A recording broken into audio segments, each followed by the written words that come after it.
100 సార్లు చెప్పటం ద్వారా దాన్ని నిజం చేయొచ్చనే ఒక పిచ్చి భ్రమలో ఉంటాడు జగన్మోహన్ రెడ్డి. మొట్టమొదటి నుంచి అలవాటు ఇది. అతను అదే విధంగా చెప్తాడు, అతని తాబేదారులతో అదే విధంగా చెప్పిస్తూ ఉంటాడు. ఆ గ్లోబల్స్ ప్రచారం అనేది ఇతనికి వెన్నతో పెట్టిన విద్య. దీనికి ఒక పెద్ద టీం తయారు చేసుకుంటాడు, ఒక కిరాయి ముఠ. ఇప్పుడు విజయబాబు అని చెప్పి అధికార భాషా సంఘం చైర్మన్గా ఉన్నాడు. ఆ విజయబాబు చంద్రబాబు నాయుడు గారు 14 నుంచి 19 దాకా అధికారంలో ఉన్నప్పుడు ఏదో అవినీతికి పాల్పడ్డాడని చెప్పి ఇవాళ ఒక పుస్తకం వేస్తాడు. 6 లక్షల కోట్లు ఆయన అవినీతికి పాల్పడ్డాడంట. ఈయన ఒక పుస్తకం రాస్తే అధికార భాషా సంఘం చైర్మన్ దాన్ని ప్రభుత్వ సలహాదారు సజ్జల రామకృష్ణారెడ్డి రిలీజ్ చేస్తాడు ఆ బుక్ని. ఎన్నికల కమిషన్ మాత్రం చోద్యం చూస్తూ ఉన్నట్టు కనిపిస్తూ ఉంది. ఎన్నికల కోడ్ అమల్లో ఉంది. ప్రజాధనం, ప్రభుత్వ ధనం వేతనాలుగా తీసుకుంటున్నటువంటి ఈ పనికి మాలిన వెధవలిద్దరు కిరాయి మనుషులు ఇవాళ ఏ విధంగా చంద్రబాబు నాయుడు గారి మీద అసత్య ఆరోపణలతో ఈ పుస్తకాలు రాసి రిలీజ్ చేస్తారు? ఎన్నికల కమిషన్ తక్షణమే క్రిమినల్ కేసులు పెట్టి చర్యలు తీసుకోవాలి. వీళ్ళ మీద అసత్య ఆరోపణలు చేసి ఇవాళ చంద్రబాబు నాయుడు గారి మీద సచ్ఛీలతని ఇవాళ ప్రశ్నిస్తున్నందుకు వీళ్ళ మీద చర్యలు తీసుకోవాలి. వీళ్ళిద్దరిని కూడా ప్రభుత్వ పదవుల నుంచి తక్షణమే తొలగించాలి ఎన్నికల కమిషన్.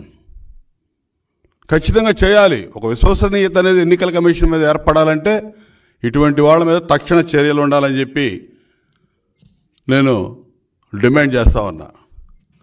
చంద్రబాబు నాయుడు గారి మీద సిఐడి ఆధారాలు లేకుండా అభియోగాలు మోపి జైలుకి పంపిందనేది అందరికీ తెలుసు. కోర్టు కూడా విశ్వసించింది. అందుకే బెయిల్ మంజూరు చేశారు. ఇలా 14 ఏళ్ళు ముఖ్యమంత్రిగా పనిచేసినటువంటి చంద్రబాబు నాయుడు గారు ఇవాళ మీరు పనికిమాలిన కేసులు, నిరాధారమైనటువంటి ఆరోపణలతో కేసులు పెట్టి వేధింపులకు గురి చేసి అబాసు పాలయ్యారు. ఇవాళ ఎప్పుడు కూడా గతంలో కూడా మీరు అధికారంలోకి వచ్చినాక పోలవరం ప్రాజెక్టులో ఏదో అవినీతి జరిగిందని చెప్పి ఢిల్లీ హైకోర్టులో కేసులు వేయించారు. అక్కడ కేంద్ర ప్రభుత్వం అఫిడవిట్ ఫైల్ చేసింది పోలవరంలో ఎటువంటి అవినీతి జరగలేదని. ఆ హైకోర్టు, ఢిల్లీ హైకోర్టు కూడా కేసు కొట్టేసింది. ఈ విధంగా ఉంటే వీళ్ళు చేసేటటువంటి ఆరోపణలన్నీ కూడా ఇలా సూట్ కేసు కంపెనీలు అనేది జగన్మోహన్ రెడ్డికి వెన్నతో పెట్టిన విద్య. అందరికీ తెలుసు. ఈయనకు అధికారికంగా 16 కంపెనీలు ఉన్నాయి. ఒక 54, 55 అనధికారికంగా కంపెనీలు, సూట్ కేసు కంపెనీలు ఉన్నాయి. ఈ సూట్ కేసు కంపెనీలు, మనీ లాండరింగ్లు, హవాలాలు, క్విట్ ప్రో కోలు, అసలు ఈ పదాలే ఆంధ్రప్రదేశ్ ప్రజలకు, ఉమ్మడి ఆంధ్రప్రదేశ్ ప్రజలకు కూడా ఎవరికి తెలియదు. జగన్మోహన్ రెడ్డి ద్వారానే వచ్చినాయి ఇవన్నీ. ఇవాళ ఈయన పేదలకి పెత్తందారులకి అంటా ఉంటాడు. అసలు సిగ్గుందా ఈ ముఖ్యమంత్రికి కానీ, ముఖ్యమంత్రిని సమర్థించేటటువంటి నాయకులకు కానీ? ఎవడ పేదవాడు? 5 ప్యాలెస్ల్లో కులికేటటువంటి రాజప్రసాదాలు లాంటి ప్యాలెస్లు కట్టుకొని కులికేవాడు పేదవాడా జగన్మోహన్ రెడ్డి? అందరికీ తెలుసు కదా. బెంగళూరులో ఉన్నటువంటి యలహంక ప్యాలెస్ తెలుసు, లోటస్ పాండ్ ప్యాలెస్ తెలుసు, తాడేపల్లి ప్యాలెస్ తెలుసు, ఇడుపులపాయ ప్యాలెస్ తెలుసు, పులివెందుల్లో తెలుసు. ఇవన్నీ అందరికీ తెలిసినాయే కదా.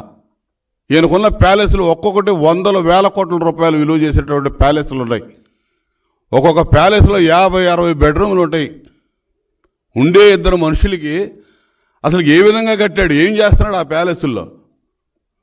వేలాది ఎకరాలు ఏ విధంగా వచ్చినాయి?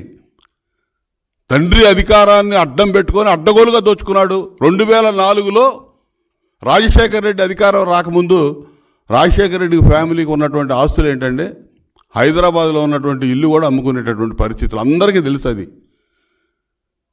ఈరోజు ఇవాళ ఈయన దోపిడీ విలువ 8 లక్షల కోట్లు. ఇవాళ ఆధారాలు ఉన్నాయి. 43,000 కోట్లకి ఆధారాలు ఉన్నాయని తండ్రి అధికారంలో ఉన్నప్పుడే అడ్డగోలుగా సంపాదించాడని చెప్పి సిబిఐ ఛార్జ్షీట్లు 12 ఛార్జ్షీట్లు సిబిఐ ఫైల్ చేసింది. ఇవాళ ఇతను గనక సచ్చీలుడైతే నిర్దోషిగా నిరూపించుకోవచ్చు కదా. 12-13 సంవత్సరాలైంది కేసులు పెట్టి ఇతని మీద. జైలు నుంచి బయటకు వచ్చి 10 ఏళ్ళు దాటింది.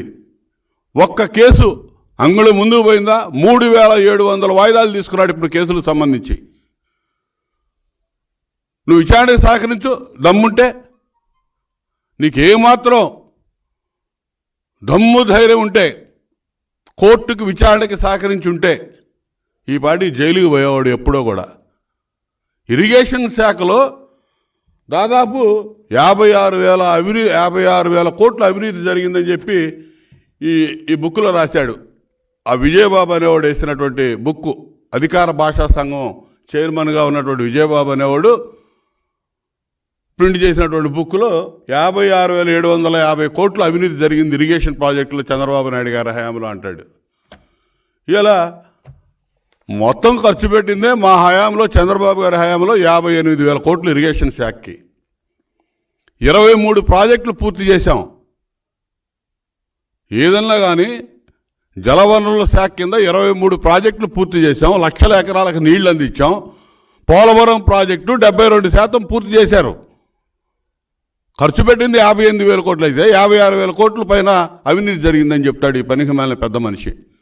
ఇంకా కుహానా మేధావులు, కుహానా రాజకీయవేత్తలు అని చెప్పి జయప్రకాష్ నారాయణని, రామోజీరావు గారిని ఇట్లాంటి వాళ్ళని తిడతా ఉన్నాడు. నీలాంటి పనికిమాలిన వాళ్ళు, కుహానా మేధావులు, నీలాంటి వాడు కిరాయికి తీసుకొని నీచంగా చీప్గా ఇటువంటి పుస్తకాలు రచించి ముద్రణ చేసి రిలీజ్ చేస్తున్నటువంటి ఎన్నికల సమయంలో ఇవాళ నువ్వు ఒక పనికిమాలిన రాజకీయ వ్యభిచారానికి పాల్పడతా ఉన్నావు. నీకు ఇచ్చిన డ్యూటీ ఏంటి? నీకున్న పదవి ఏంటి? అధికార భాష సంబంధించి అసలు నువ్వేం చేసి ఏడ్చావు అది చెప్పు. నీ పదవి తీసుకున్నాక చంద్రబాబు నాయుడు గారి మీద బుక్ వేయడానికి ఉపయోగించావు నీకు ఇచ్చిన పదవిని. ఈ చంద్రబాబు నాయుడు గారి మీద తిట్టడానికే వీళ్ళందరినీ వాడుతూ ఉన్నాడు, కిరాయి మనుషులందరూ కూడా. దోపిడీ సొమ్ము లక్షల కోట్లు సంపాదించుకున్నటువంటి జగన్మోహన్ రెడ్డి ఆ డబ్బుతో ఇటువంటి కిరాయి మనుషులు పెట్టుకొని మామూలు విమర్శించడానికి తయారవుతా ఉన్నాడు. 8 లక్షల కోట్లు జగన్ రెడ్డి కుటుంబం లూటి, 8 లక్షల కోట్లు. కొన్ని చెప్తా, ఇసుక దోపిడీ 60,000 కోట్లు, ఎర్రచందనం కుంభకోణం 25,000 కోట్లు, గ్రావెల్ దోపిడీ 22,000 కోట్లు, గంజాయి డ్రగ్స్ వాటా 17,000 కోట్లు. ఈ విధంగా చెప్పుకుంటూ పోతే మొత్తం 8 లక్షల కోట్లు ఇతను చేసిన దోపిడీ. దీని సమాధానం చెప్పానండి. అమరావతిలో 1,00,000 కోట్ల అవినీతి జరిగిందన్నాడు. ₹1 అవినీతి వీళ్ళు నిరూపించగలిగారా? మళ్ళీ ఇప్పుడు అలాంటి తప్పుడు సమాచారంతో కల్లబొల్లి మాటలు చెప్పి ప్రజల్ని తప్పుదారి పట్టించాలి, మళ్ళీ ఏదో ఒక విధంగా అడ్డగోలుగా అధికారాన్ని కాపాడుకోవాలని చెప్పి ఇటువంటి పనికిమాలిన చౌకబారు విమర్శలతో ముందుకొస్తా ఉన్నాడు. ఇవాళ వీళ్ళు వేసిన బుక్లో దేశంలో అవినీతి పాల్పడినటువంటి మాజీ ముఖ్యమంత్రులు ఫోటోలు వేశారు. లాలూ ప్రసాద్ యాదవ్ గారు, మధు కోడ, జయలలిత, చౌతాల, అశోక్ గెహ్లాట్. జగన్మోహన్ రెడ్డి ఫోటో ఏదా దీనిలో? జగన్మోహన్ రెడ్డి ఫోటో ఏది? 43,000 కోట్లు దోపిడీ చేశారని చెప్పి 16 నెలలు జైల్లో ఉండి బెయిల్ మీద 10 ఏళ్ల నుంచి బయట ఉన్నటువంటి ముఖ్యమంత్రి ఫోటో దీనిలో ఏది? తండ్రి రాజశేఖర రెడ్డి ఫోటో ఏది? A1గా పెట్టించాడు కదా, జగన్మోహన్ రెడ్డే పెట్టించాడు తండ్రిని ముద్దాయిగా. ఎంతకంటే నీచుడు ఎవడున్నాడు? తండ్రిని ముద్దాయిగా పెట్టించినోడు. చెల్లెళ్ళు ఏ విధంగా మాట్లాడుతున్నారో చూసాం. మా బాబాయ్ వివేకానంద రెడ్డి రక్తపు మడుగుల మీద ఈ పార్టీ పునాదులు ఏర్పడ్డాయని చెప్పారు. ఇంతకంటే సిగ్గుమాలిన వ్యక్తులు ఎవడన్నా ఉంటాడా రాజకీయాల్లో అని చెప్పి నేను అడుగుతా ఉన్నా. ఇటువంటి వాడికి ఒత్తాసు పలుకుతా ఇటువంటి విజయబాబు లాంటి కిరాయి వ్యక్తులు పుస్తకాలు ప్రచురించడం, వాటిని పనికిమాలిన సద్దలు లాంటి వాడు రిలీజ్ చేయటం, ఎన్నికలు కూడా అమల్లో ఉండగా ఎన్నికల కమిషన్ చోద్యం చూస్తూ ఉంది. ఇది చేయకపోతే మాత్రం ఎన్నికల కమిషన్ మీద కూడా ఖచ్చితంగా మాట్లాడాల్సి ఉంటుంది. ఖచ్చితంగా వీళ్ళిద్దరిని తక్షణమే చర్యలు తీసుకోవాలని చెప్పి నేను డిమాండ్ చేస్తూ ఉన్నాను. మీకు దమ్ము ధైర్యం ఉంటే జగన్మోహన్ రెడ్డి చేసినటువంటి అవినీతి మీద, కుంభకోణాల మీద మేము చర్చకు సిద్ధం. మీరు ఏదైనా ఒక్కడన్నా నిరూపించగలరా? చంద్రబాబు నాయుడు గారి మీద కానీ, తెలుగుదేశం పార్టీ నాయకుల మీద కానీ. అవాకులు చవాకులు, చేతుల అధికారం ఉంది కదని చెప్పి ఎవడికో కిరాయి ఇచ్చి పుస్తకాలు రాపించి రిలీజ్ చేయడం కాదు. రండి వేదిక మీద మాట్లాడుకుందాం దమ్ముంటే. ఇప్పటికైనా తక్షణమే ఎన్నికల కమిషన్ స్పందించాలి. వీళ్ళ మీద క్రిమినల్ కేసులు పెట్టాలి. వీళ్ళకున్న అధికార పదవుల నుంచి తొలగించాలి. భవిష్యత్తులో ఇంకెవడు కూడా ఇటువంటి చర్యలకు పాల్పడకుండా కట్టడి చేయాలని చెప్పి నేను డిమాండ్ చేస్తా ఉన్నా.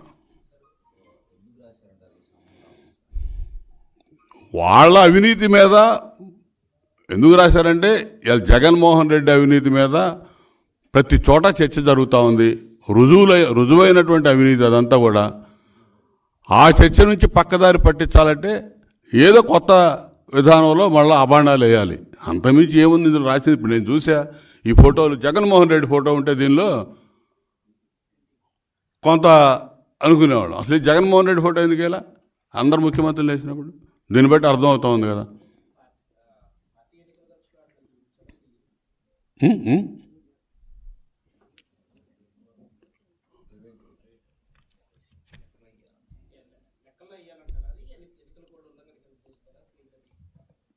ఖచ్చితంగా ఎన్నికల కోడ్ ఉల్లంఘనే కదా. ప్రభుత్వ పదవుల్లో ఉండి ప్రజాధనం వేతనంగా తీసుకుంటున్నటువంటి ఇద్దరు ఇటువంటి పుస్తకాలు వీడు ప్రచురించడం, ఆయన రిలీజ్ చేయటం, దీని మీద మళ్ళీ ప్రతిపక్ష నాయకుడు మీద అభాండాలు వేస్తూ ఇష్టం వచ్చినట్టు మాట్లాడటం, అసత్య ఆరోపణలతో ఇదంతా చదివి వినిపించడం ఎన్నికల కోడ్ ఉల్లంఘన కాకుండా ఎట్లుంటుంది? ఇది 100% ఎన్నికల కోడ్ ఉల్లంఘనే. వాళ్ళ పదవుల్లో నుంచి తొలగించాలి తక్షణమే.